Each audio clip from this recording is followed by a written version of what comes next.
In Kansas City barbecue, you honestly can divide it between before Tyler and after Tyler. He was that influential.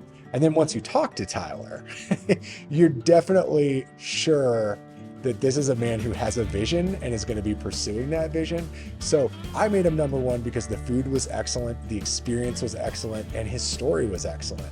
I knew that this was a guy who was going to impress everybody who walked in there, which is what you want when you're picking a number one barbecue restaurant in a city like Kansas City.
For me, I grew up around barbecue, so it's kind of like the you see on the Discovery Channel, like the species that made its way back home after it went on its path.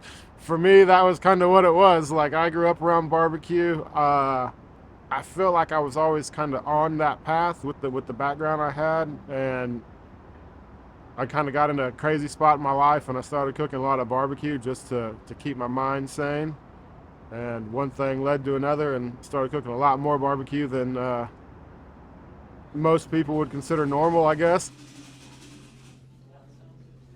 He had done a lot of traveling in Texas and he had seen the way that they were doing brisket, which was new to Kansas City. Kansas City is very proud of barbecue. Every place that does barbecue is proud of barbecue, but Kansas City is very proud of barbecue.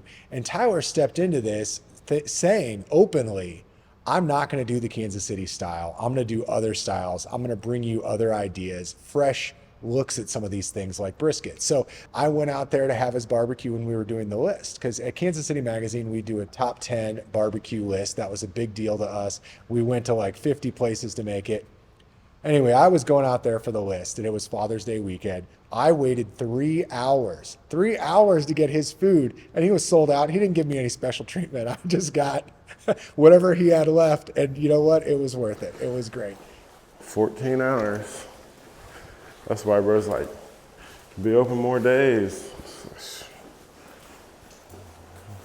That's a lot of days at 14 hours. Pretty much Wednesday through Saturday.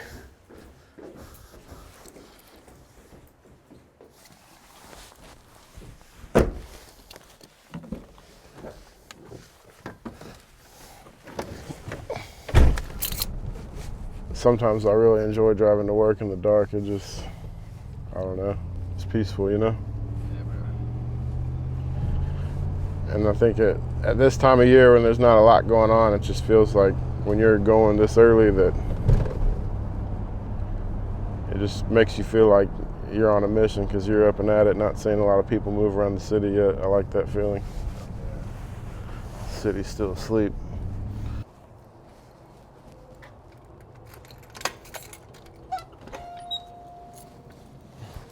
Kansas City is a town where barbecue traditions go back a century. We have century-old barbecue restaurants that are doing things mostly the same way they were in the Jazz Age in Kansas City. There are places that Harry Truman went and got his barbecue that are still making barbecue today. So Tyler walked into that and he made an impact and he made a change. And you really can't, it's very few people in that 100 years of Kansas City barbecue tradition or more than that, that you could put their name on there and say, wow, this person had an impact. This person changed what everybody else was doing, whether or not they changed to be more like him or whether they decided they were going to do things more their own way, they had to react. And Tyler had that kind of impact on Kansas City barbecue.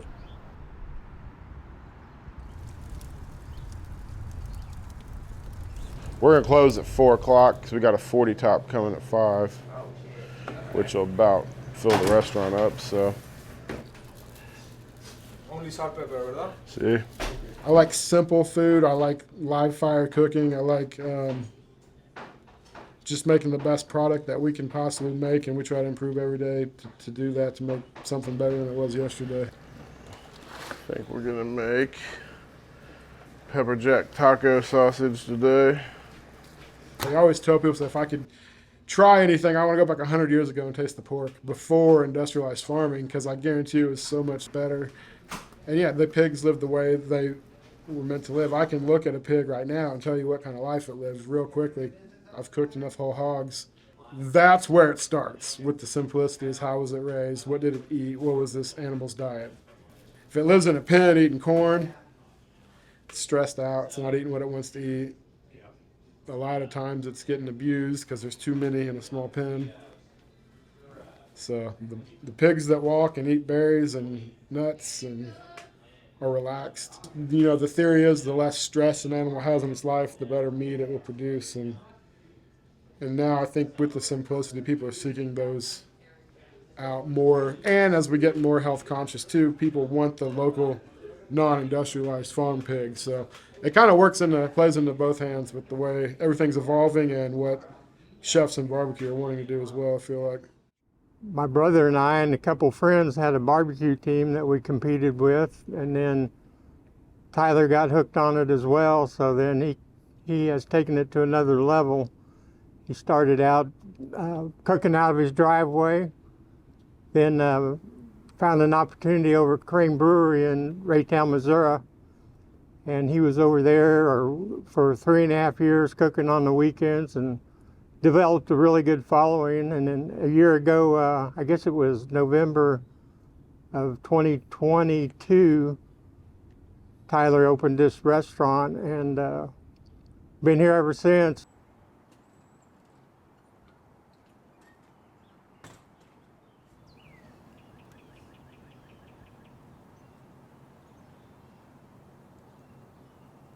Cheesy corn, ribs with a sort of a sweet sauce, burnt ends. That's Kansas City barbecue. But Tyler reinvigorated that. He brought it back to those roots, the real old roots, where it was a place of new ideas, where it was a place of bringing all these different regional traditions together. All the regional styles most people are doing their own thing within that regional style. And then you got people like me that aren't even really conforming to the regional style.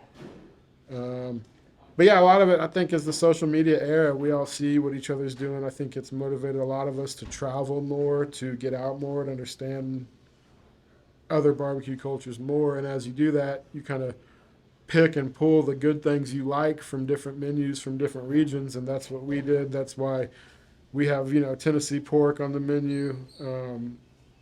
I'd say our brisket is definitely Central Texas inspired. Our ribs are very Kansas City inspired. So I think just through the travels, I know I wanted to blend things together from different regions, but I think also, like I said, nowadays with social media so prevalent, people that aren't even traveling just, hey, that looks really cool. I think I can do that, and most of the time execute at a high level.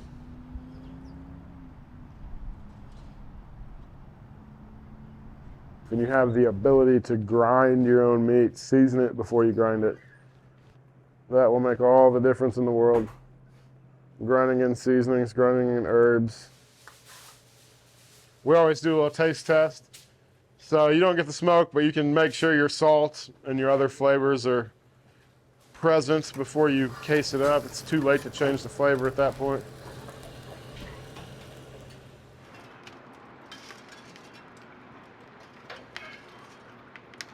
Tyler obviously has been growing his menu and doing different things.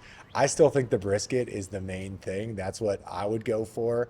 Those sausages, though, that blueberry cheddar, at the time, that was unheard of. So I grew up on offset cookers. My dad always had an offset smoker. we always had an offset smoker in my backyard, even after I moved out of my parents' house. So I was always had an offset smoker. So when I started cooking, that was what I started cooking on because it's what I had. And I had been to probably 80 or 90 Kansas City barbecue restaurants at the time, just going through here, learning, eating. Some of it was before I was even in the student stage, so some of those places were just memories, basically. And um, but I really didn't even understand that what I was doing was Central Texas style barbecue until I went to Central Texas. So our style, I guess, was with the offset smokers, live fire, and pretty really just few ingredients. Salt, pepper, garlic. But even in the beginning, on any protein I cooked, I was pretty adamant about never putting more than 5 seasonings in a rub. I was just really trying to keep stuff simple. And then it wasn't until 2019 when my dad, uncle, myself, we took a trip to 2016. We took a trip to Texas, and it kind of dawned on me that we are doing already what they're doing, just not at the scale they're doing it at. Before him, for about a decade, you really hadn't seen anything new. You'd seen Q39 and that sort of culinary style, but after that, people were pretty set in their ways for about a decade until Tyler came in there and just started making a different kind of barbecue than anybody here had ever had. Texas was the first one, the most obvious one, because I think we all know Texas makes some of the best barbecue that you're ever going to have. But he didn't stop there. I remember being out there for a whole hog event that he was doing where he had brought a whole hog, and he brought a guy out from Tennessee to make this whole hog in a cinder block pit using a piece of cardboard that was holding the smoke in with the pig in a cinder block pit. And that's not something anybody in Kansas City was doing. That was him finding this tradition and mining it and saying, okay, I want to do this in Kansas City. So he brought that sort of approach to everything, and it really returned Kansas City to that original vision of Kansas City barbecue, which was a crossroads. The goal was to say, hey, we can be a part of making this better and trying to elevate an already historically rich food scene in Kansas City. And I love the barbecue culture here, and I just wanted to see what we could do to continue to make sure that it thrives. I've been able to fortunately have a lot of, like I said, great mentors, great people around me, people that have guided me in the right direction. I've always said from day one that Harp Barbecue was never about me. We put the name on it for my family's sake, but I think everything we do is for the better of the entire area. Like I said, we're trying to leave the city in a better place than we found it. That's what's important to us. So we just got these guys trimmed up, looking for good shape on them. That way, just cook consistently, cook smoothly. Don't want any corners bending up. Sometimes those corners bend up. It'll cause a little pooling and ruin your bark. So trying to avoid that, and then really just get good coverage. We essentially dry brine our briskets for 24 hours. So these will go in salt, pepper, garlic overnight. Sit in the walk-in, really allow everything to kind of form its flavor.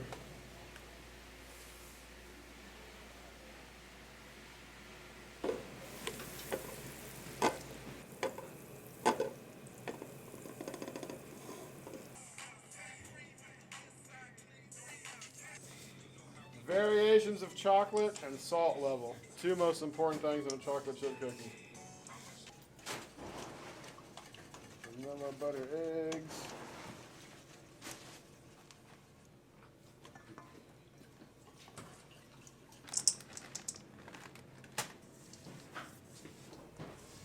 I know it's right if it smells exactly like caramel. That's what I want. And it does.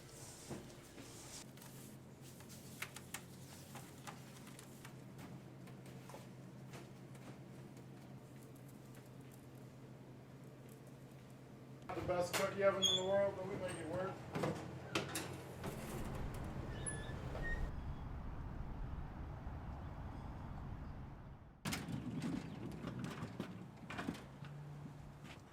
For me, it was just a reconnection to my childhood, being around my dad and my uncles, always cooking on the competition scene here in Kansas City, always, being able to get out and see different things, be around different smokers, be a part of the camaraderie that they had.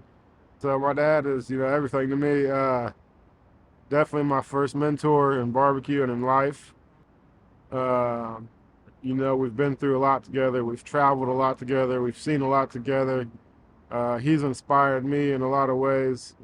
You know, he recently had a double lung transplant surgery, and so he's kind of gotten a second take on life. And so I've been, you know, really relishing all. And you know, when his health condition began, you know, it was kind of a time to understand and not take anything for granted. And I think sometimes those are experiences that, you know, are invaluable to understand, like, okay, just no matter what, don't take this for granted. So, yeah, I'm thankful to have my dad around. He still helps all the time, and he's at the restaurant almost daily, and he's always supporting us in any way he can, and he's been our number one cheerleader, helper, go-getter, dishwasher, cooker, cashier, anything you want to call when we've been in the need, he's been there for us. What's it mean to you to get to spend so much time with your son? That's great. I mean, there's nothing better just to come in and try to do whatever I can do to help him out and be successful. I mean, it's just a great opportunity that a lot of people don't get. And, you know, a lot of people that work with their dads and sons, they fight a lot, but I just look at it like he's the boss, and we're going to do whatever it takes because I know he does a good job, and it's just a great experience to be able to work with him and, you know, help him achieve his dream. So that's, you know, it's a great time and means a lot to me. So. I felt like I had worked my ass off forever to get those keys to that restaurant, but it wouldn't have mattered if, you know, something happened to my dad. We didn't get to do that. Like, for what? You put in all this work, and, you know, life is about more than being in a brick building making paper.